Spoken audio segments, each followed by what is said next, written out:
पिछले बहुत दिन ऐसे गुजरे जब छत्तीसगढ़ या 5 राज्यों के विधानसभा चुनावों से परे किसी और पर बात करने का मौका नहीं मिला।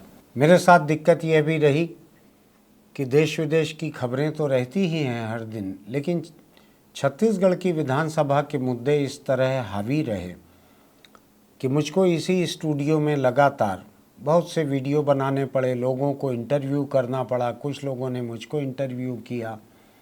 फिर चुनाव के वक्त जो होता है, बाहर से बहुत से पत्रकार आते हैं यहाँ चुनाव की रिपोर्टिंग के लिए, और उनमें से कुछ लोग मुझको इंटरव्यू करना चाहते थे। लोगों को ये गलतफहमी हो जाती है कि मुझको थोड़ी सी समझ है छत्तीसगढ़ की राजनीति की, जो कि नहीं है, तो वो लोग आ जाते हैं बात करने के लिए। तो इस तरह से मैं किसी दूसरे मुद्दे को लेकर आपके बीच बात करने बहुत समय के बाद आ रहा हूँ, शायद कई हफ्ते के बाद आ पा रहा हूँ। मैं कोई वक्त नहीं मिल रहा था, गला साथ नहीं दे रहा था, जैसा कि आज भी साथ नहीं दे रहा है। लेकिन फिर भी हम एक घटना ऐसी है जिसको लेकर थोड़े विचलित हैं और उस पर बात करना चाहते हैं। मैं छत्तीसगढ़ अखबार के यूट्यूब चैनल इंडिया आजकल के स्टूडियो से सुनील कुमार आपके सामने नीतीश कुमार के एक बयान को लेकर जो नया बवाल खड़ा हुआ है उस पर थोड़ी सी बात करने के लिए यहाँ आया हूँ। आपको ध्यान है कि हम महिलाओं के हक को लेकर, महिलाओं के सम्मान को लेकर लगातार बात करते हैं। ऐसे में बिहार के मुख्यमंत्री नीतीश कुमार ने वहाँ की विधानसभा में एक भाषण देते हुए, और मुझको ध्यान नहीं है कि उस भाषण का पूरा मुद्दा क्या था। शायद वो पढ़ी लिखी लड़की किस तरह से जनसंख्या नियंत्रण में मदद कर सकती है। एक लड़की अगर पढ़ी लिखी है तो वो शायद ज़्यादा मदद कर सकती है जनसंख्या नियंत्रण में। इस मुद्दे पर नीतीश कुमार कल बात कर रहे थे। बात करते करते अचानक उनको जाने क्या हुआ। मैंने नीतीश कुमार को कभी कोई अश्लील, फूहड़, गंदी बात करते देखा नहीं था। कभी का मुझको याद नहीं पड़ता है कि महिला के सम्मान के खिलाफ उन्होंने कोई बहुत ओछी बात कही हो, ऐसा याद नहीं पड़ता है। हालांकि एक समय उनकी पार्टी के रहे हुए शरद यादव ने कई बार कई तरह की बातें महिलाओं के सम्मान के खिलाफ कही थी, अलग अलग मौक़ों पर।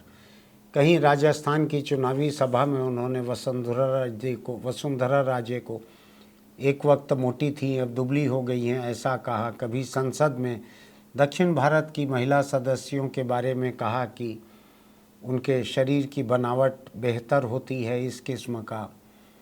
कभी महिला आरक्षण की बात होने पर उन्होंने कहा कि अगर ओबीसी की महिलाओं के लिए अलग से आरक्षण की व्यवस्था नहीं होगी तो परकटी महिलाएं संसद में आ जाएंगी। उनका कहने का मतलब शायद शहरी महिलाओं से था, जिनमें बाल काटने का फैशन किसी किसी में रहता है। तो परकटी महिलाओं को लेकर उन्होंने ऐसा कहा। ऐसे कई आपत्तिजनक बातें शरद यादव करते रहे हैं। लेकिन नीतीश कुमार जो हैं, इनसे मैंने ऐसा पहले सुना हो ऐसा मुझको याद नहीं पड़ता है। मैं इन खबरों को भी देख रहा था, सोशल मीडिया पर, ट्विटर पर देख रहा था।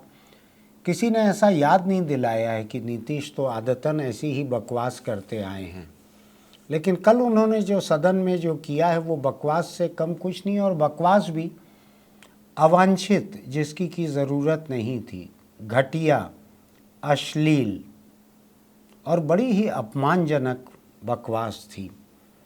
हालांकि जब इसको लेकर विवाद हुआ, देश भर से नीतीश के नाम पर धिक्कार होने लगी, तो उन्होंने अपने उस बयान की निंदा की, माफ़ी मांगी और कहा कि उन्होंने गलत कह दिया था। अब एक पल के लिए मैं आपको बतलाता हूँ, मैं उनका पूरा बयान तो यहाँ सुना नहीं सकता, वो इतना घटिया और इतना अश्लील भौंडा बयान है, बहुत ही बदमज़ा बयान है। बयान तो शायद मैं आपको नहीं सुनाऊंगा, लेकिन मैं आपको बतलाता हूँ। उनके कहने का मतलब ये था कि अगर लड़के लड़की की शादी होती है और शादी के बाद जो होता है बंद कमरे में, उसका खुलासे से ब्यौरा देते हुए वो कह रहे थे कि ऐसा होते हुए अगर लड़की पढ़ी लिखी रहती है तो वो लड़के को कह सकती है, अपने पति को, कि इसको ऐसा मत करो, इसको ऐसा करो, ऐसा न करने से, ऐसा करने से बच्चा नहीं होगा, गर्भाधान नहीं होगा। इसके लिए बड़े तरह से हाथों के इशारे से, और बड़ा मुझको उनका चेहरा देख के लग रहा था कि वो इसका आनंद प्राप्त कर रहे थे। आनंद प्राप्त करते हुए वो इस बात का बखान कर रहे थे कि शादीशुदा जोड़े में एक लड़की अपने पति के साथ सेक्स करते हुए किस किस तरह की बात उसको सुझा सकती है जिससे बच्चा ना, हालांकि जो बात वो कह रहे थे वो अवैज्ञानिक बात भी थी, गर्भ निरोधक का कोई तरीका नहीं था जो वो सुझा रहे थे, बहुत ही अधकचरा समझ की बात थी वो। उन्होंने उस बात के लिए माफ़ी मांग ली है। उनसे तरह तरह के लोगों ने उनकी निंदा की है। देश की महिला आयोग, राष्ट्रीय महिला आयोग की जो अध्यक्ष हैं वो भाजपा की मनोनीत की गई हैं। वो जाहिर तौर पर पार्टी को देख देख कर वो महिला आयोग का स्टैंड तय करती हैं कि किसकी निंदा करना है, किसको अनदेखा करना है।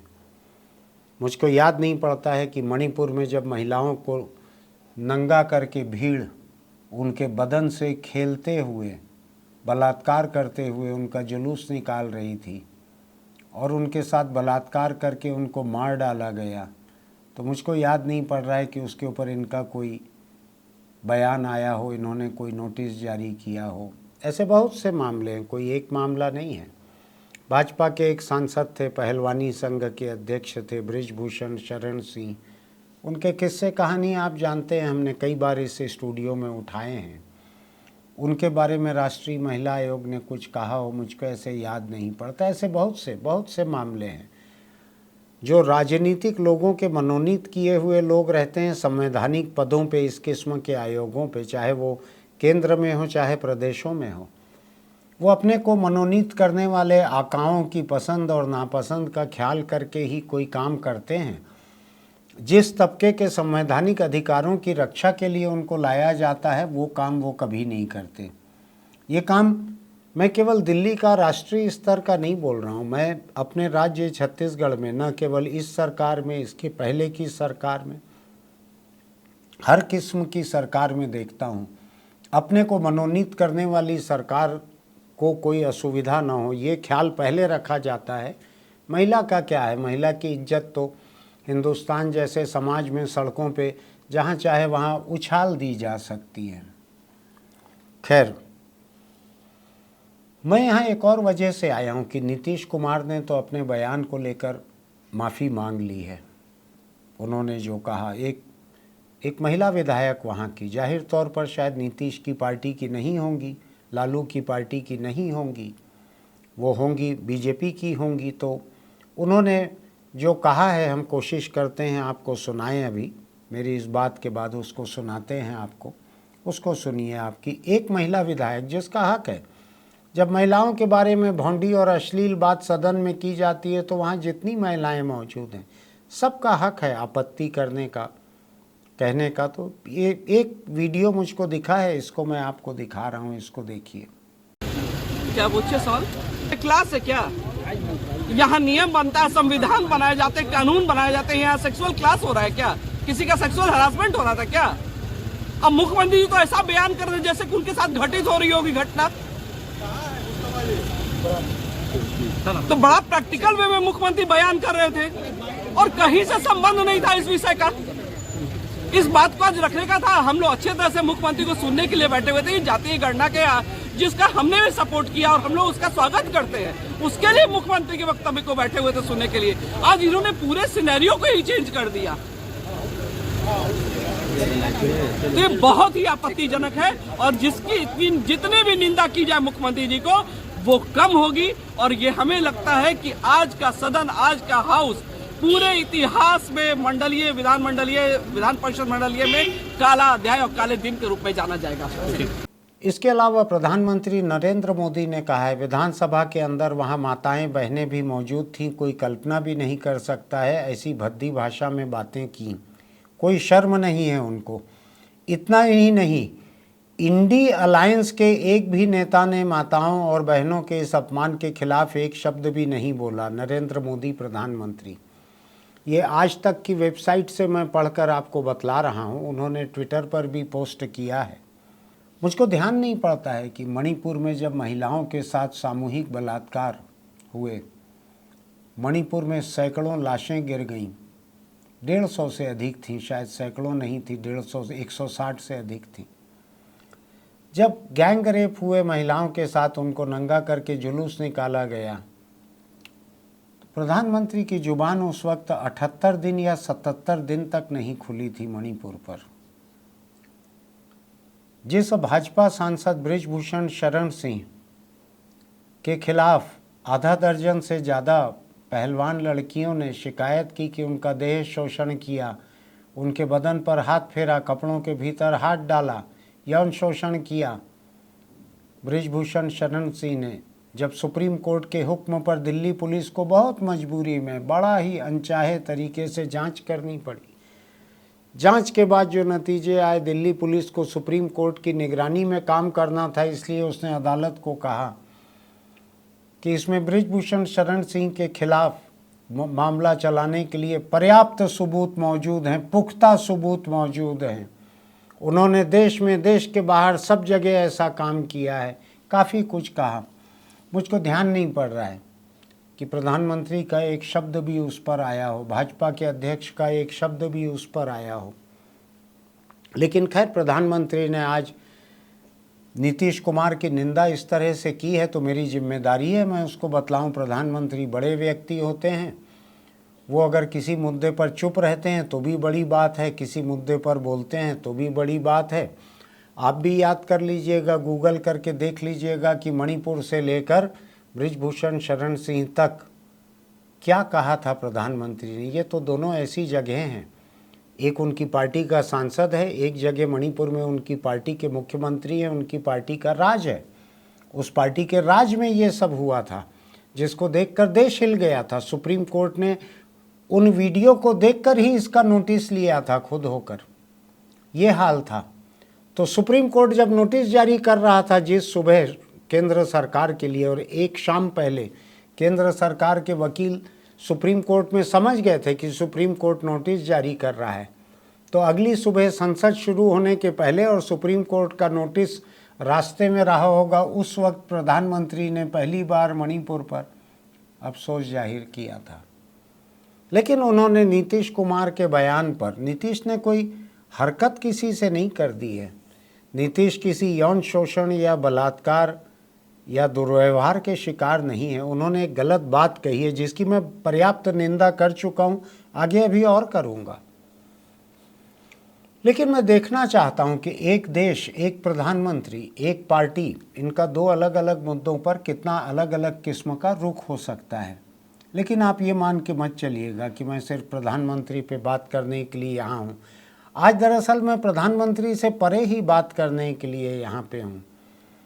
मैं देश के कुछ लोगों को देख रहा हूँ जो बड़े नामी गिरामी पत्रकार हैं, जो सोशल मीडिया पर बड़े सक्रिय रहते हैं, जिनके लाखों फॉलोवर्स हैं, जिनको यूट्यूब ने या ट्विटर ने जिनको कुछ अलग किस्म का दर्जा दे रखा है, उनके इतने फॉलोवर हैं, इतने लोग देखते हैं। ऐसे लोगों ने नीतीश के बयान को लेकर ये साबित करने की कोशिश की है कि उन्होंने जो कहा वो तो स्कूलों में सेक्स एजुकेशन की किताब में पढ़ाया ही जाता है, उन्होंने कुछ गलत नहीं कहा, ऐसा उनका कहना है। तो क्या स्कूलों में सेक्स एजुकेशन की जिन बातों को पढ़ाया जाता है उनमें से हर बात को बिना किसी प्रसंग के, क्या विधानसभा में वहाँ सदन के नेता मुख्यमंत्री उसको चटखारा लेकर, उसको हंसते मुस्कुराते, हाथों से तरह तरह के नज़ारे बनाते हुए, क्या वो उसका बखान करें? क्या उसका बखान अवैज्ञानिक तरीके से करें? क्या वो एक लड़का और लड़की बंद कमरे में बिस्तर में सेक्स कैसे करते हैं इसको लेकर उल जलूल बातें करें जिनका कोई मौका नहीं था?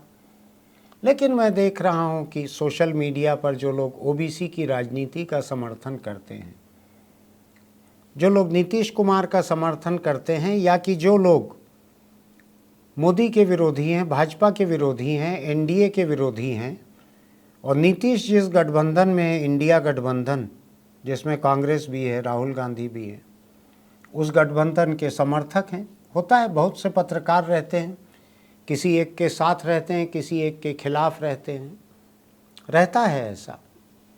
ऐसे बहुत सारे अनगिनत लोगों ने सोशल मीडिया पर नीतीश कुमार को बचाना शुरू कर दिया।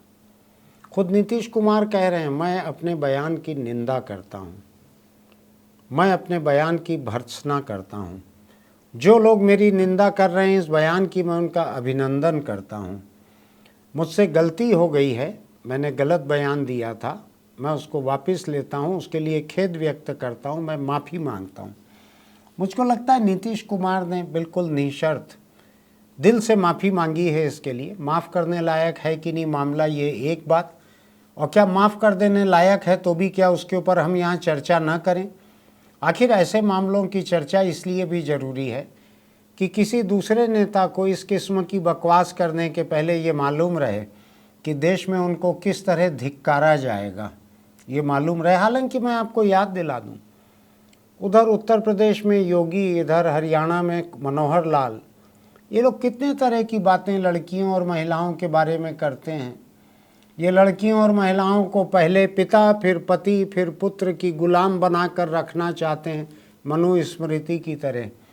इन लोगों के बयान देखेंगे जो ऑन रिकॉर्ड हैं, कैमरे पर हैं, अखबारों में छपे हुए हैं, इन्होंने खंडन नहीं किए हैं कि लड़की अगर शाम को बाहर निकली और बलात्कार की शिकार हो गई तो उस लड़की को शाम को बाहर निकलना क्यों चाहिए था।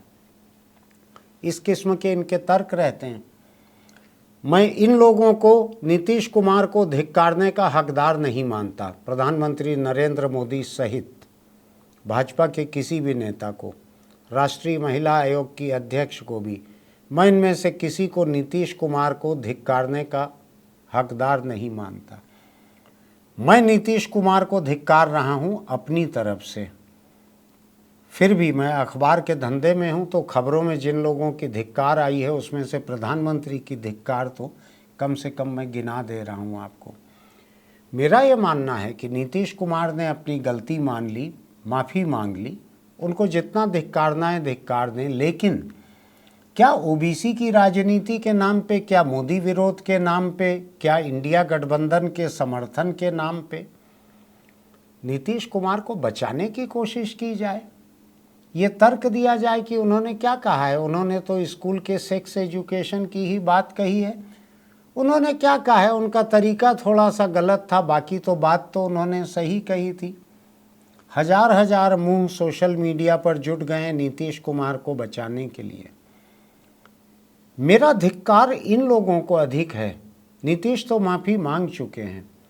जो लोग नीतीश को बचाने के लिए कुतर्क दे रहे हैं, जो अपनी खुद की साख चौपट कर रहे हैं, मैं नहीं जानता कि नीतीश जैसे लोगों के पेरोल पर हैं या किसी और विचारधारा की तनख्वाह मेहनताना पाते हैं, मैं नहीं जानता। लेकिन बड़े नामी गिरामी लोग हैं, इनका बड़ा नाम है, शोहरत है, इनके लाखों फॉलोवर हैं सोशल मीडिया पर। मैं इनकी कई बातों से कभी सहमत होता हूं, इसीलिए मैं आज इनको धिक्कारने के लायक मानकर इनके बारे में बात कर रहा हूं। वरना तो इस देश में एक धर्म से जुड़े हुए लोग, उस धर्म की विचारधारा को बढ़ाने वाले और दूसरे धर्म को नीचे गिराने वाले, उसको हिंसक आतंकी बताने वाले लाखों ऐसे लोग हैं जो सुबह से शाम तक अपने ईश्वर की, अपने भगवान की फ़ोटो को रखते हैं प्रोफाइल में। नाम में कहीं पे जय श्री राम लिखते हैं, कहीं कुछ और हर हर महादेव लिखते हैं, और अपनी सारी पोस्ट जो है उसमें माँ बहन की गालियाँ लिखते हैं, बलात्कार की धमकी देते हैं। ये करते रहते हैं। मैं उनके बारे में बोलना नहीं चाहता। मैं उनके बारे में बोल रहा हूँ जिनको मैं आम तौर पर समझदार पाता हूँ, जिनको मैं आम तौर पर जिम्मेदार पाता हूँ। आज ऐसे लोग भी नीतीश को बचाने के लिए कुतर्क दे रहे हैं। मैं भी किसी को बचाने के लिए तर्क दे सकता हूं, लेकिन मैं तर्क की सीमा से परे नहीं जा सकता, मैं न्याय संगत तर्कों से परे नहीं जा सकता। ये जो हो रहा है ये नीतीश के भी हित में नहीं है। नीतीश से एक गलती हुई, उन्होंने एक गलत काम किया, उन्होंने उसके लिए माफ़ी मांगी, उनकी जो बदनामी थी हो गई, उनके नाम से इतिहास में दर्ज हो गया कि ये ओछी, गंदी, भद्दी, फूहड़, अश्लील बात की है इन्होंने, हो गया, दर्ज हो गया। वो जो सज़ा उनको देना है, उनके विधानसभा क्षेत्र की महिलाएं उनके खिलाफ वोट दे दें, उनकी पार्टी के खिलाफ वोट दे दें। सब जायज़ होगा, लेकिन क्या ये जायज़ है कि ऐसे नीतीश को इस गलत काम के लिए बचाने के लिए देश के सैकड़ों और हजारों तथाकथित धर्मनिरपेक्ष लोग टूट पड़े? मैं इनको भाजपा की भाषा में सेकुलर वगैरह नहीं कह रहा हूँ, मैं इनको धर्मनिरपेक्ष मानता हूँ, क्योंकि आमतौर पर ये धर्मनिरपेक्ष रहते हैं। लेकिन धर्मनिरपेक्ष होने का ये कौन सा दबाव है कि आप एक महिला के अपमान को भी न्यायोचित ठहरा रहे हैं और नीतीश कुमार के एक बहुत ही गलत काम को, बहुत ही घटिया काम को आप सही साबित करने में जुट गए हैं। क्या इस देश का तथाकथित बुद्धिजीवी तबका, जो अपने आप को बुद्धिजीवी मानता है और कहता है, क्या उसका यही जिम्मेदारी का रुख है? क्या किसी के किए हुए गलत काम को इस हद तक जाकर बचाना जरूरी है इसलिए कि वो व्यक्ति मोदी विरोधी एक मोर्चे का नेता है? धिक्कार है ऐसे समर्थन पर। अगर आप ये सोच रहे हैं कि नीतीश कुमार को आप ये कह के बचा लेंगे, तो मेरा ये मानना है, कम से कम मेरी नज़रों में ऐसे जितने लोग नीतीश को बचाने के लिए लगे हुए हैं, ये खुद अपनी साख खो रहे हैं मेरी नज़रों में। तो मैं आज नीतीश के बारे में तो कह रहा हूँ, लेकिन नीतीश की चर्चा पर आगे बढ़ते हुए मैं ये भी कह रहा हूँ कि जो लोग अपने किसी आका, नेता, अपने भक्त, अपने किसी गुरु, किसी की भी इज्जत अगर बचाना चाहते हैं, तो तर्कों को खोकर और अपनी साख को बर्बाद करके आप उनकी साख नहीं बचा सकते। आप किसी की साख तभी तक बचा सकते हैं जब तक आप अपनी साख कायम रखें। जिनके साथ आप वैचारिक रूप से जुड़े हुए हैं, अगर वो कोई गलत काम करते हैं तो आपको उनके खिलाफ भी मुंह खोलना चाहिए। ठीक उसी तरह जिस तरह की मैं ये उम्मीद प्रधानमंत्री से कर रहा हूँ कि उनको मणिपुर और बृजभूषण शरण सिंह पर बोलना चाहिए था। उनका और कोई सांसद अगर ऐसा कोई गलत काम करता है तो उस पर उनको बोलना चाहिए, ये मेरी उम्मीद है। ठीक उसी तरह मेरी उम्मीद नीतीश का आज साथ देने वाले उन तमाम धर्मनिरपेक्ष लोगों से भी है कि आपको नीतीश को बोलना चाहिए कि नीतीश बाबू, आपने बहुत ही गलत, बहुत ही घटिया बात कही है, आपको ये नहीं करना चाहिए। मैं तो वैचारिक रूप से इंडिया नाम के गठबंधन का कोई विरोधी नहीं हूँ, मैं उसकी निंदा नहीं करता, मैं उसका कोई भागीदार भी नहीं हूँ।